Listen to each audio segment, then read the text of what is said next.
শুক্লপক্ষ চাঁদ উঠিয়াছে। ঠাকুরের ভক্ত মণিলাল কালীবাড়ির উদ্যান পথে পদচারণ করিতেছেন। পথের একধারে ঠাকুর শ্রীরামকৃষ্ণের ঘর, নহবতখানা, বকুলতলা ও পঞ্চবটী, অপর পারে ভাগীরথী জ্যোৎস্নাময়ী। আপনা আপনি কি বলিতেছেন? সত্য সত্যই কি ঈশ্বর দর্শন করা যায়?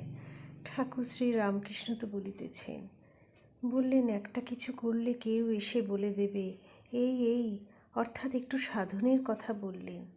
আচ্ছা, বিবাহ ছেলেপুলে হয়েছে, এতেও কি লাভ করা যায়? অবশ্যই করা যায়, তা না হলে ঠাকুর বলছেন কেন? তার কৃপা হলে কেন হবে না? এই জগৎ সামনে, সূর্য চন্দ্র নক্ষত্র, এসব কিরূপে হলো? এর কর্তাই বা কে? আমিই বা কে? এ না জানলে বৃথাই জীবন।